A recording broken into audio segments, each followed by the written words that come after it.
सब एक कमरे में बैठे होते हैं। उनके पास एक बैग भी होता है जिसमें चोरी का सामान है। तभी उनका एक साथी वहां पर आता है जिसके चेहरे पर घबराहट होती है। उसे देखकर सब के सब डर जाते हैं और इससे पहले कि ये कुछ समझ पाते पीछे से मिस्टर लॉन्ग आता है। मिस्टर लॉन्ग यहाँ पर सभी लुटेरों को मारकर उनके लूटे हुए पैसों को अपने साथ लेकर इस जगह से निकल जाता है। लॉन्ग एक बहुत ही खूंखार हत्यारा है। जिस गैंग के लिए वो काम करता है वो बहुत ही खतरनाक गैंग है। वो अपनी गैंग के लिए, अपने बॉस के लिए बहुत ईमानदार है। इसीलिए वो पैसे लेकर अपने बॉस के पास जाता है। उसका बॉस कहता है कि तुम्हें जापान के हांगकांग शहर जाना होगा, जहां पर तुम्हें एक गैंगस्टर को मारना है। वो अपना पासपोर्ट लेकर हांगकांग पहुंच जाता है। उसे पता चलता है कि वो गैंगस्टर एक बार में है। वो गैंगस्टर को मारने की कोशिश करता है लेकिन गैंगस्टर को पहले से शक हो गया था, इसीलिए उसकी जान बच जाती है। गैंगस्टर के लोग यहाँ पर लॉन्ग को पकड़कर बहुत बुरी तरह से मारते हैं, उसका पासपोर्ट भी ले लेते हैं और अब गैंगस्टर के आदमी लॉन्ग को मारने वाले होते हैं। लेकिन तभी गैंगस्टर का एक साथी जिसका नाम केंजी है वो अपने लोगों के ऊपर हमला कर देता है। लॉन्ग को मौका मिल जाता है और वो खेतों में भाग जाता है। साथ ही केंजी भी भागने में कामयाब हो जाता है। गैंगस्टर के लोग इन दोनों का पीछा करते हैं लेकिन लॉन्ग उन्हें चकमा देकर भागने में कामयाब हो जाता है। वो एक घर के पास सो जाता है क्योंकि वो बहुत जख्मी होता है। जब सुबह होती है तो उसके पास एक छोटा सा मासूम बच्चा आता है जिसका नाम जुन है। जुन लॉन्ग की ऐसी हालत देखकर उसके लिए कुछ सामान लेकर आता है ताकि वो अपने घावों को मरहम लगा सके। साथ ही खाने के लिए कुछ सामान भी होता है और अब लॉन्ग अपने चारों तरफ देखता है। वो एक टूटे फूटे घर में जाता है जहां पर वो अपने लिए कुछ खाना बनाने की तैयारी करता है क्योंकि वो बहुत ज्यादा भूखा है। जुन को उसकी भाषा आती है क्योंकि जुन की मॉम भी ताइवान से है जहां से लॉन्ग है। तभी यहाँ पर जुन की मॉम आ जाती है जो उसे अपने पास बुलाती है और कुछ पैसे देकर कहती है कि मेरा सामान ले आओ। दरअसल उसकी मॉम को नशे की आदत है। जुन पैसे लेकर एक आदमी के पास जाता है जो उसे कुछ नशीली चीजें देता है। लॉन्ग दूर से सब कुछ देख रहा होता है, उसे शक होता है, इसीलिए वो जुन का पीछा करता है। जुन घर जाकर अपनी मॉम को नशीली चीजें दे देता है जिसके बाद वो उन चीजों का सेवन करती है और बहुत ज्यादा नशे में आ जाती है। ठीक उसी वक्त लॉन्ग पहुंच जाता है।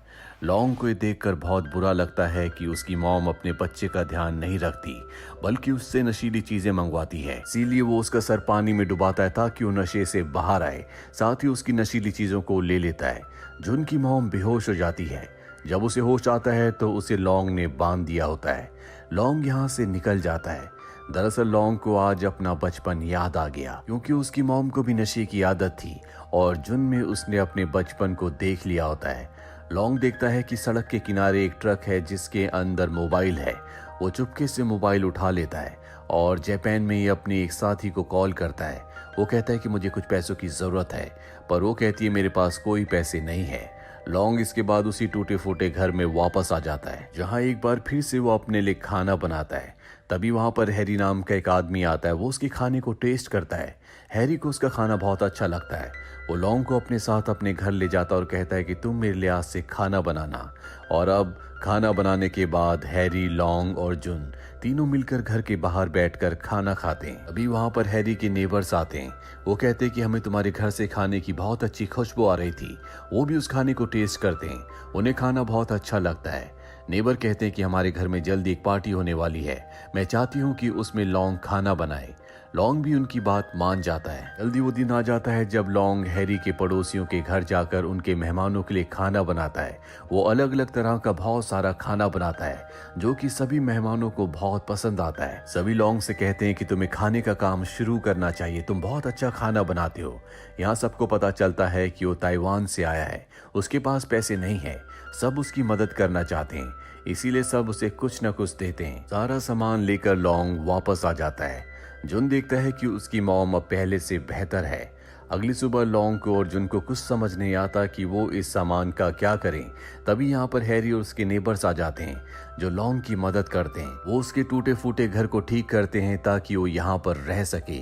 साथ ही उसके लिए कार्ड भी बनाते हैं और कहते हैं कि तुम्हें एक खास जगह पर अपने काम को शुरू करना चाहिए। लॉन्ग मान जाता है। वो सोचता है कि वो नूडल्स का काम शुरू करेगा। वो नूडल्स की तैयारी करता है और जुन को लेकर अपनी कार्ट को एक जगह लगाता है जहां पर बहुत सारे लोग नूडल्स खाने के लिए आते हैं।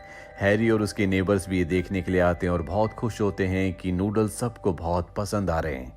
सारे नूडल्स बिकने के बाद एक बार फिर से वो वापस घर आ जाता है। जुन की मॉम को एहसास है कि उसके बेटे को उसकी जरूरत है, इसीलिए उसे अपने पुराने दिन याद आते हैं जब वो नशे की आदी नहीं थी। उसका एक बॉयफ्रेंड था और उसका बॉयफ्रेंड और कोई नहीं बल्कि केंजी था, जो कि गैंगस्टर के लिए काम करता है जिसने लॉन्ग की जान बचाई थी। ये दोनों के दोनों एक दूसरे को डेट करते हैं। जल्दी जुन की मॉम प्रेग्नेंट हो जाती है और जब गैंगस्टर को ये बात पता चलती है तो केंजी को बहुत बुरी तरह से मारता है। साथ ही वो जुन की मॉम को हॉस्पिटल भी ले जाता है ताकि उसका अबॉर्शन करवा सके, पर इससे पहले कि वो ऐसा करवाता जुन की मॉम वहां से भाग जाती है और तब तक छुप कर रहती है जब तक जुन का जन्म नहीं हो गया। जुन के जन्म के बाद उसे एक बार फिर से पैसों की जरूरत होती है, इसीलिए वो गलत कामों में पड़ जाती है। जहां पर एक आदमी पहली बार उसे नशीली चीजें देता है, धीरे धीरे उसे उन चीजों की आदत पड़ जाती है जिससे वो आज तक बाहर नहीं निकल पाई। लेकिन आज भी उसके लिए उसका बेटा जुन सबसे इम्पोर्टेंट है। वही हमें लॉन्ग को दिखाया जाता है जिसका नूडल्स का काम अब बहुत ज्यादा फेमस हो चुका है। बहुत से लोग उसके नूडल्स खाने के लिए आते हैं, लेकिन लॉन्ग जल्द से जल्द पैसे जमा करके ताइवान वापस जाना चाहता है। वहीं दूसरी तरफ हैरी को दिखाया जाता है जो पास ही में एक कंपटीशन में हिस्सा लेता है। उस कंपटीशन को देखने के लिए लॉन्ग और जुन भी आते हैं, जहां पर कंपटीशन में हैरी और उसके साथियों को 3rd पोजीशन मिलती है, जिसमें उन्हें बाहर घूमने की टिकट्स मिलती है, जिसमें से वो 3 टिकट्स लॉन्ग, जुन और जुन की मॉम को देते हैं ताकि ये भी बाहर घूमने जा सके। लॉन्ग घर आने के बाद पूरी तरह से कंफ्यूज हो जाता है कि उसे जुन और उसकी मॉम के साथ बाहर घूमने जाना चाहिए कि नहीं, क्योंकि कल ही ताइवान की फ्लाइट है और अब उसके पास इतने पैसे हैं कि वो ताइवान वापस जा सकता है, लेकिन अगर वो घूमने गया तो उसके पैसे कम पड़ जाएंगे। बहुत सोचने के बाद वो तय करता है कि वो जुन और उसकी मॉम के साथ घूमने जाएगा। अगले दिन वो अपने सफर पर निकल पड़ता है, जहां पर एक जगह पहुंचकर ये मिट्टी के बर्तन बनाते हैं। यहाँ पर लॉन्ग को एहसास होता है कि उसे अब एक परिवार मिल चुका है जिसकी उसे हमेशा से जरूरत थी। ये साथ मिलकर खाना भी खाते हैं। लॉन्ग इस नई जिंदगी को बहुत एंजॉय कर रहा होता है, साथ ही जुन भी बहुत खुश होता है। ये पूरी जर्नी करके वापस आते हैं जहां पर हैरी और उसके सभी साथियों के लिए बहुत सारे गिफ्ट्स लाए होते हैं। रात को जब वो जुन और उसकी मॉम को घर के बाहर छोड़ने जाता है तो जुन की मॉम लॉन्ग से कहती है कि मैं तुम्हारा शुक्रिया अदा कैसे करूं मुझे नहीं पता, तुम्हारी वजह से मेरे बेटे को खुशियां मिली, मैं नशे से बाहर आ पाई। और अब अगले दिन लॉन्ग जुन को एक एकेडमी ले जाता है जहां पर बेसबॉल सिखाया जाता है, क्योंकि जुन का हमेशा से सपना था कि वो अपने देश के लिए बेसबॉल खेले। 6 हफ्तों की प्रैक्टिस के बाद जुन का एक मैच होता है जिसके लिए जुन की मॉम सभी को इनवाइट करती है। अगली सुबह लॉन्ग और जुन जब अपनी दुकान लगाने के लिए जा रहे होते हैं, तभी जुन की मॉम देखती है कि बाहर गाड़ी के सामने एक आदमी खड़ा है। ये वही आदमी है जिसने जुन की मॉम को नशे की आदत लगाई थी। ये बहुत ही खतरनाक होता है, इसीलिए जुन की मॉम जुन और लॉन्ग से कहती है कि आज गाड़ी अपने बिजनेस को लगाने से पहले तो मंदिर में दर्शन करने के लिए जाओ। वो ऐसा इसलिए कहती है ताकि वो आदमी उन दोनों को नुकसान ना पहुंचाए। लॉन्ग जुन की मॉम के हाव भाव देखकर समझ जाता है कि कुछ न कुछ गड़बड़ है। जुन की मॉम डरकर अपने घर भागती है, लेकिन जब वो घर आती है तो वहां पर वही काली शर्ट वाला आदमी जिसने उसे सबसे पहले नशा दिया था, वो उसका पीछा करते हुए उसके घर तक पहुंच जाता है और कहता है कि एक बार फिर से तुम्हें मेरे पास आना होगा, क्योंकि मैं नहीं चाहता कि तुम मेरी जिंदगी से दूर जाओ, और अगर तुमने मेरी बात नहीं मानी तो मैं तुम्हारे बेटे और लॉन्ग को मार दूंगा। तुम्हें नहीं पता कि लॉन्ग को मेरे गैंग के लोग ढूंढ रहे हैं। दरअसल ये उसी गैंगस्टर का आदमी है जिस गैंगस्टर को मारने के लिए लॉन्ग यहाँ पर आया था, और अब अपने बेटे और लॉन्ग की जान बचाने के लिए उनकी मॉम को उसकी बात माननी पड़ती है। इसका नाम सकाटा है। वो जुन की मॉम को नशीली दवाएं देता है, साथ ही उसके साथ जबरदस्ती भी करता है। और इसके बाद सकाटा लॉन्ग के पास जाता है जहां पर वो उसके नूडल्स खाता है, उसे बहुत ध्यान से देखता है, और जब वो उसकी दुकान से निकलता है तो वो किसी को कॉल करता है।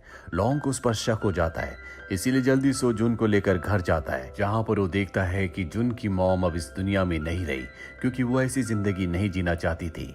ये देखकर उसे बहुत दुख होता है। और अब यहाँ पर सकाटा गैंगस्टर और उसके बहुत सारे लोग आ जाते हैं जो हैरी और उसके सभी दोस्तों को पकड़ लेते हैं। तभी जुन और लॉन्ग सामने आ जाते हैं, और अब लॉन्ग की आंखों में गुस्सा होता है, इसीलिए वहां पर वो सभी गैंगस्टर्स को मार देता है। ये देखकर हैरी और सभी लोग हैरान हो जाते हैं, क्योंकि वो समझते थे कि ये एक मासूम शरीफ इंसान है जो बहुत कम बोलता है, लेकिन उसका ये नया रूप देखकर सभी हैरान होते हैं। और अब लॉन्ग तय करता है कि वो हमेशा के लिए ताइवान वापस चला जाएगा, क्योंकि उसे लगता है कि जुन की मॉम की मृत्यु का कारण वही है। जल्दी होता है वन वापस आ जाता है, जहाँ पर वो एक रेस्टोरेंट में अपने बॉस के पास जाता है ताकि उसे कुछ नया काम मिल सके।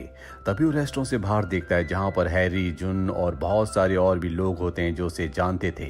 ये सब के सब जापान से उसी से मिलने के लिए आए हैं। वो जब बाहर जाता है तो जुन उसे देखकर बहुत खुश होता है, वो उसके गले से लग जाता है।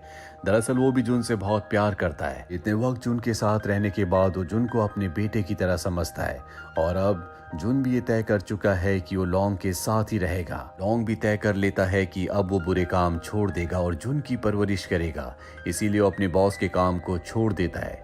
इसके बाद हमें लॉन्ग और जुन को दिखाया जाता है जो दोनों एक साथ रहते हैं। यहाँ जुन स्कूल जाने की तैयारी कर रहा होता है क्योंकि लॉन्ग नहीं चाहता कि जैसा बचपन उसे खुद मिला, जैसा काम उसने किया वैसा ही जुन भी करे। इसी सुखद अंत के साथ ये फिल्म, ये कहानी यहीं पर खत्म हो जाती है। उम्मीद करते हैं कि ये कहानी